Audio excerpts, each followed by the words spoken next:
Hi, I'm Rob, and this is the Nightcat Blackout tent that they sent me to review and share with you. Before we get too far along with the review, I want to let you know that this video is intended for entertainment purposes only. If you've purchased one of these or are considering purchasing one, make sure that you check out the owner's manual and any other documentation that comes with it to learn its proper use. Having said that, if you do want to learn more, I will leave affiliate links down in the video description. Now that that's out of the way, let's check out the Nightcat Blackout tent. The Nightcat Blackout tent comes in this oversized carry bag, and that means that when you're done using the tent and it's time to pack it up, there's plenty of extra room in the bag, so you won't be fighting getting it back in. Now, one thing that you may have already noticed is that the bag comes with these cinch straps so that you can kind of compress it down and get everything nice and tight once you've got it packed up. And of course, it obviously has carry handles so you can carry it around or sling it over your shoulder if you want to do that. So let's get this out of the bag and see what comes with the tent. Starting off, we have the tent itself, and this has a strap around it to kind of keep it rolled up. So we'll take that off and set it aside. Inside this bag, we get 10 stakes, and these are just steel spikes with sort of a plastic clip on the top. And then we also get 6 guy ropes. Now, I don't know if you can see it or not, but this guy rope has that reflective thread sewn in it.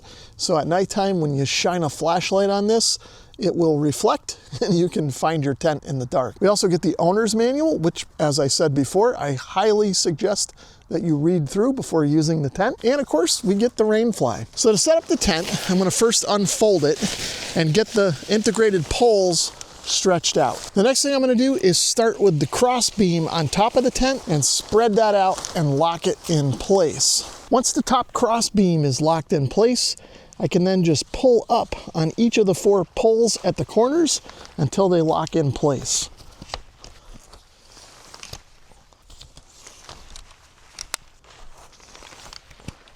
And now the main tent body is pretty much up. The next thing we'll want to do is grab the rain fly and throw that over the top. If we take a look at the rain fly, you can see that the underside of it is black and the outer is green. So when we throw this over the top of the tent, we're going to orient it so the black side is down facing the tent. The rain fly also has 4 cords on each of the corners, and one of the cords has a red hook on it. Now when I throw the rain fly over the top of the tent, I'm going to orient it so this red hook aligns with this red ring that's on the corner of the tent body right here. Now that I've got the rain fly over the top, I'm going to hook the hooks onto the rings at each corner of the tent, starting with the red one. The other hooks on this tent are all black and line up with the black rings attached to the tent body. After I get all the corner straps in place, I'm going to go around the rain fly and I'm going to kind of adjust it so these corner pieces overlap the elbow in the tent pole. And then I'm going to grab these 2 straps that are sewn into the inside of the rain fly, and I'm going to just tie this off to the pole to give it some extra stability so that it doesn't slip off and move around. At each of the corners of the tent, there are brackets with holes to accept the stakes. So we can grab 4 stakes and stake out each corner now.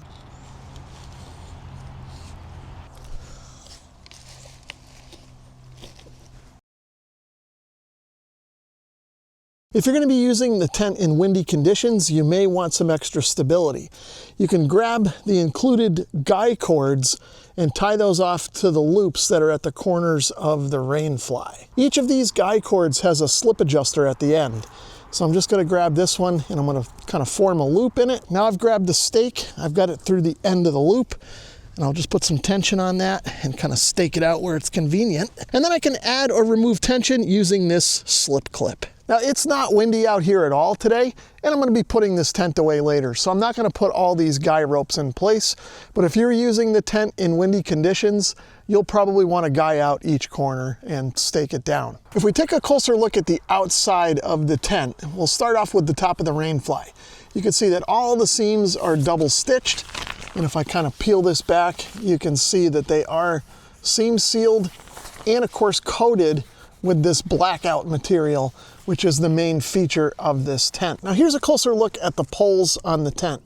You can see they're made of fiberglass tubing, and wherever there's sort of a hinge or a joint, there is this padded material around it that you actually can remove if you want to, but that protects the rain fly from kind of catching on any of the plastic and tearing. You can see the tent is connected to the poles with these fabric and plastic clips, kind of like a standard tent would be, but you never have to remove these. These stay on all the time. Now, if we look further down the tent frame, you can see there's more padding on this hinge so that the rainfly doesn't catch on that. Then I'll give you another closer look here at the rainfly shock cords. Those are just attached to each corner of the rainfly and then hook into these rings that are down here on this loop that hooks the tent body to the frame. And then here's a look at the bottom of the tent frame. You can see there's reinforced strapping that connects to this plastic bracket where the tent stake and this loop goes. Up on top of the tent, there are 4 mesh vents, one on each of the long sides, and of course one on each of the shorter sides. And as we saw before, the rainfly of course does cover those vents. However, the way it attaches to the tent, there's always a gap here to let air flow through those vents and out of the tent. On both sides of the tent, there are windows, and of course those are closed right now, and the inside of the flap has that blackout material on it, so they look pitch black right now, but there is sort of mesh here so that when they're open, you can let ventilation and light into the tent. Now around the window frame, we've actually got kind of a wide seam, and it's actually quad stitched. It's double stitched here and here for weather protection. On either side of the tent, we've got these big giant doors. So even though this is a blackout tent, you can open up these doors and the windows and actually let a fair amount of light and air in here if you want to. Now you can see that there's a wide weather strip here on either side of the door. There are some Velcro strips to kind of keep that sealed. And then of course there's a single zipper on each side of the door to kind of open it up. I don't have my trekking poles handy, so I can't show you this feature, but if you have your trekking poles, you can kind of set those up at the end of the door, and then you can use some of the extra cord that comes with the tent and the stakes, and you can actually make yourself sort of a kind of a canopy roof outside of the tent. So you have a dry area to kind of kick off your shoes or maybe store extra gear if you need to. Because I don't have my trekking poles handy, I've opted to roll the door up and keep it out of the way using the straps and dog bones that are integrated into the tent body. Now the main door is made out of a fine mesh, so it should keep out those little bugs. And of course it's double zippered. The way that this opens up is the zippers open up and the door stays attached to the tent body at the bottom. Now just like the main outer door, this can be rolled up and kept out of place with straps and dog bones. Now I'm about 5'6" tall, and you can see that I can almost fully stand up in here.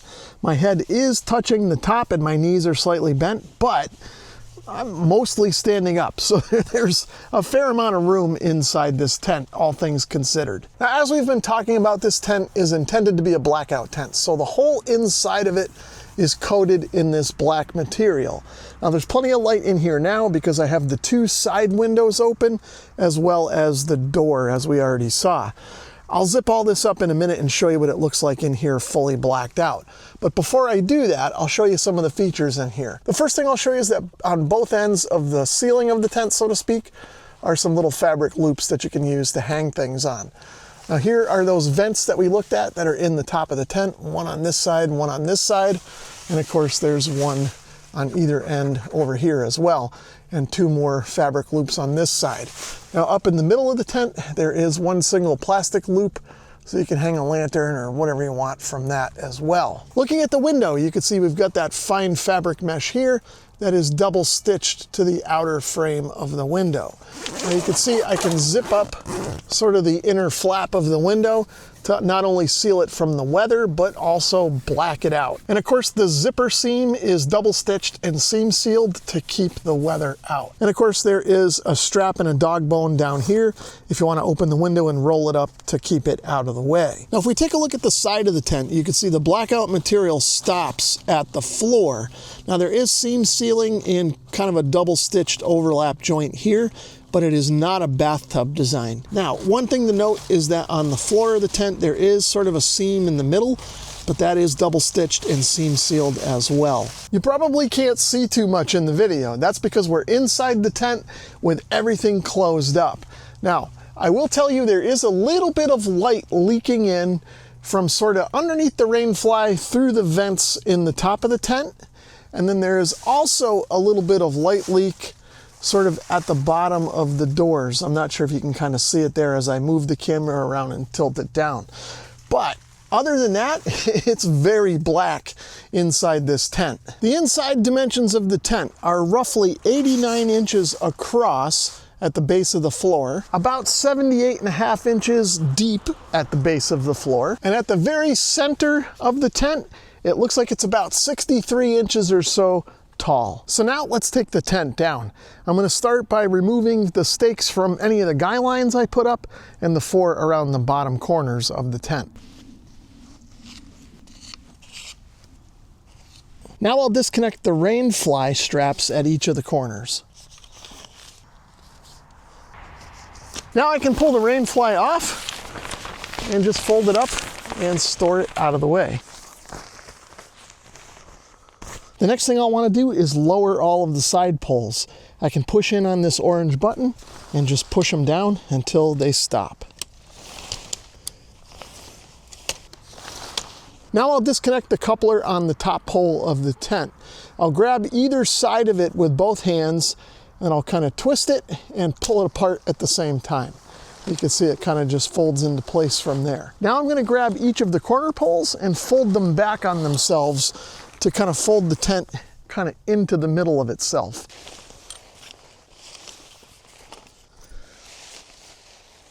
Now I can pick up one end and kind of fold it back in half on itself. Now that it's in this arrangement, I can kind of grab it and roll it up while also kind of folding and getting the air out of it. Now these things never go together quite like they did in the factory, but I've got this one folded up kind of enough, and now I'm going to grab that included strap and cinch that around the tent. Now I'll give it a nice bear hug to get all the air out of it.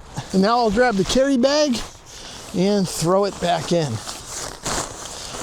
And then of course I'll throw the rain fly and the tent stake bag in there as well. So after a little bit of adjusting and kind of squeezing things in, I can now zip up the carry bag. And then to get everything compressed as much as I can clip these straps on the carry bag. And now we should be good to go. Ready to go camping. I hope you enjoyed checking out this Nightcat Blackout tent with me. If you're interested in learning more, I'll have affiliate links down in the video description. Thanks for watching.